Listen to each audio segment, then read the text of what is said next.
Something has been recorded in The Nation. If you checked The Nation newspaper today, there is something that is happening. And I want us to read it very fast. That Mount Kenya at odds as Gachagua and Ruto allies plan separate meetings. That's right. Mount Kenya at odds as Gachagua and Ruto allies plan separate meetings. And I want us to read just briefly because it's going to give you a glimpse of what I'm talking about. That the political rift in Mount Kenya region continues to widen with warring factions allied to President Ruto and Deputy President Gachagua planning separate retreats to champion unity of the Mount Kenya region. While loyalists to Mr. Gachagua are planning to hold their meeting in Nyeri County, the president's men led by Laikipia East MP Mwangi Kiunjuri have announced a convention in either Nakuru or Mombasa. Mr. Kiunjuri, who is a co-principal in the ruling Kenya Kwanza Alliance by virtue of a pre-election agreement with the Service Party signed, is one of the fiercest critics of DP Rigathi Gachagua, whom he accuses of upsetting Dr.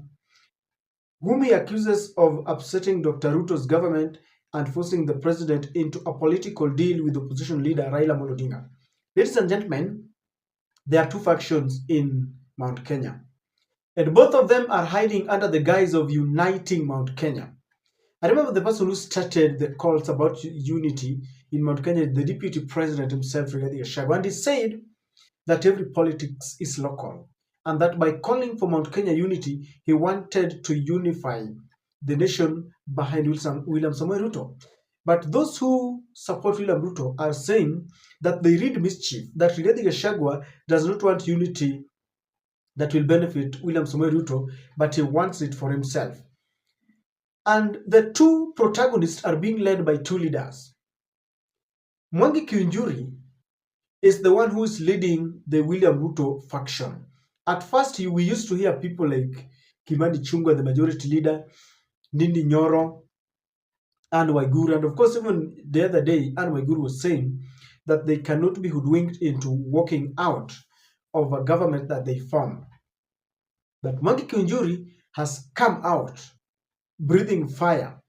He accuses Rigathi Gachagua of trying to topple Ruto's government, and is saying that it is Rigathi Gachagua that forced William Ruto into looking for Raila and his allies. There has been this allegation that Rigathi Gachagua has been trying to sabotage William Samoei Ruto. In fact, the accusations reached a very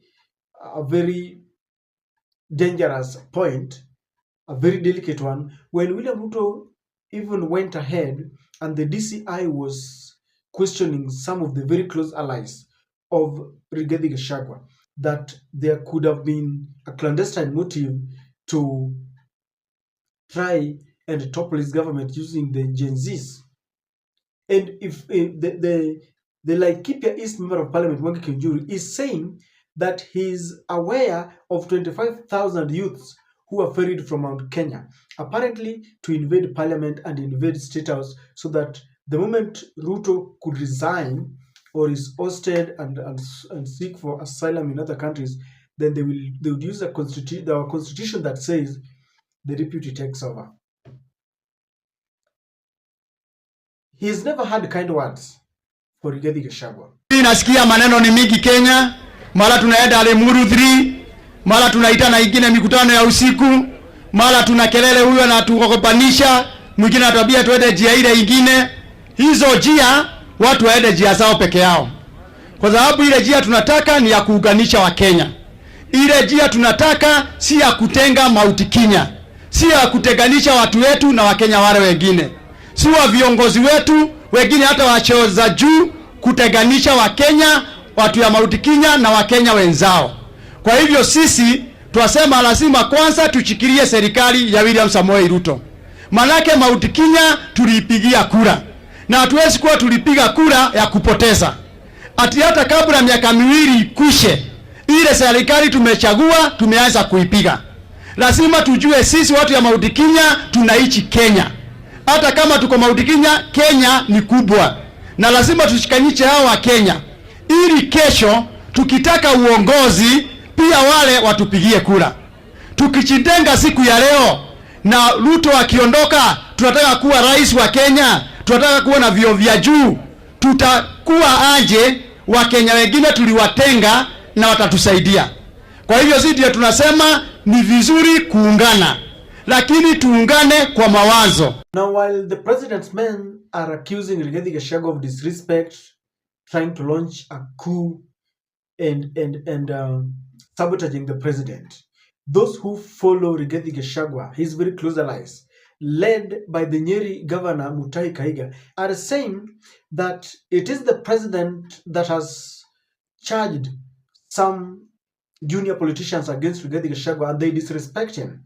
And they have mentioned now Mwangi Kiunjuri, they are mentioning Ndindi Nyoro, they're mentioning Kimani Ichung'wah, because it is on record that people like Kimani Ichung'wah have told Rigathi Gachagua that in his quest to unite Mount Kenya, he's behaving like a village champion who does not want to spread his wings to showcase his personality of a national leader.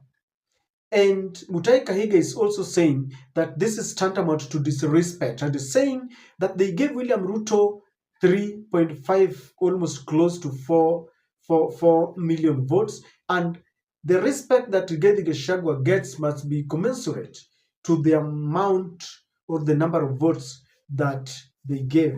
And it's saying that they will not allow their son to be persecuted the way Uhuru persecuted William Samoei Ruto. And it's saying that they will fight it because they gave William Ruto and no one should disrespect Rigathi Gachagua. They're saying they negotiated for the position of a deputy president, and Gachagua carries the aspiration of Mount Kenya and is saying that they will not allow it. Tulifanya hivyo, basi nikisimama hapa katika kanisa, we will not allow our son to go through that at all. Kama mbaya, but he will not be taken through that. Hatutaruhusu. He will not be taken through that. Hakupewa kiti na mtu, alingangania. Na hicho kiti, kura tulizozipiga ndizo zilimpa deputy president. And he is not a deputy president by default. Ni mpango wetu na yeye ndiye ameshikilia mlima. So, ningetaka nitangaze nikiwa hapa kwa kanisa. Madharau yoyote kwa Rigathi Gachagua ni madharau ya mlima. Kweli uongo? Kudhihakiwa ni mlima unadhihakiwa. Kweli uongo? As many as of that opinion say aye. Aye. The ayes have it. So with that, ladies and gentlemen, Mutahi Kahiga is making it very open that you either respect Rigathi Gachagua or they're not with you. Now with that, both the two camps and the two factions are saying that they want to unite Mount Kenya. Mutahi Kahiga is leading this faction that is saying that they must unite around Rigathi Gachagua as the senior most politician, so that as they go in 2027, they will weigh whether they will still support and rally around William Samoei Ruto, because they're not sure. They're accusing William Ruto of disrespect. And they're saying that they want to meet in Nyeri, and both of these statements were made in their vernacular station in Inoro. And Mutahi Kahiga said that it is high time that those who follow and read from the same script politically as Rigathi Gachagua will meet in Nyeri and they will chart a way forward.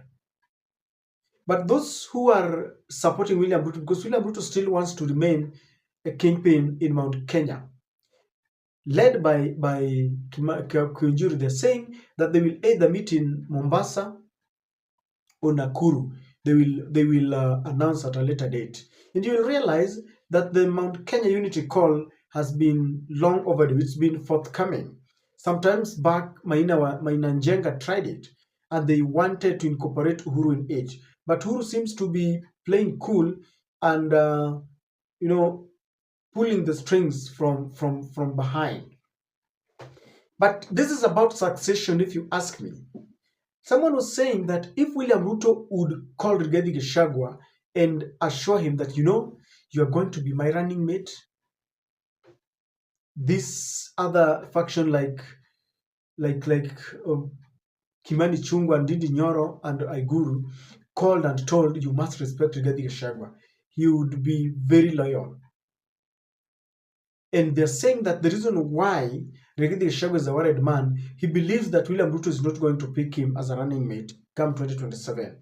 There have been rumors that William Ruto and Raila Amolo Odinga are working very closely, and that he might decide to pick someone from Raila's camp, because he has already given Raila 5 cabinet slots. And so with that, it seems Raila is not going to run in 2027, and he will support William Samoei Ruto. And even if he decides not to pick anyone from Raila's side, and Waiguru is there preparing for it, Kimani Chungwa, Ndindi Nyoro, those usual suspects. So it is about succession politics. Now, William Ruto did the most unthinkable thing, that he removed 2 very powerful slots, finance and attorney general, from Mount Kenya. 2 dockets that is a taboo if you would give it to someone from the Luo community. And some who are very close to Rigathi Gachagua are very mad at it. They're not taking it easy, because they're saying they knew they were done with Raila Amolo Odinga. Now William Ruto is, instead of sending him to Bondo, he's now giving him access to State House. Rigathi himself had said that he had some traps. So he's continued to vex Mount Kenya in a way that they're championing for their own interest. They're also saying that they've been betrayed in terms of these appointments and policies that do not really support their businesses. And with this, there's a red line that William Ruto has crossed, and battle lines are drawn. So we want to wait and see, because both factions are saying we want to unite Mount Kenya, but they are led by 2 different people. And you wonder, when people are talking of unity call and already they are divided, then that is the irony of it. That's the irony, because they were talking about unity, they themselves are going to hold 2 different meetings. And it tells me that even though these 2 people are trying to tell us that they're working together, they go for rallies together, there is suspicion. And especially when someone has said that you want to topple his government, the relationship can never be the same again. And the other partner is saying that you have strategically placed leaders to checkmate me.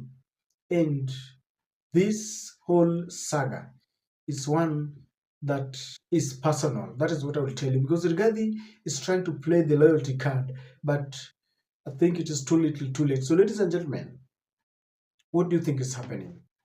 Do you think Mount Kenya unity shall be achieved? Because I don't think it is unity. It is trying to outdo each other with this silly supremacy battle. It does not help. Now, one thing that pains me is that as they try to fight around, they're still being paid by taxpayers' money. And that's the thing, that when you feel that you're tired, you just quit. Which faction do you support? Because if you ask me, none of the above. It is high time that come 2027, we eradicate all these leaders and bring fresh blood.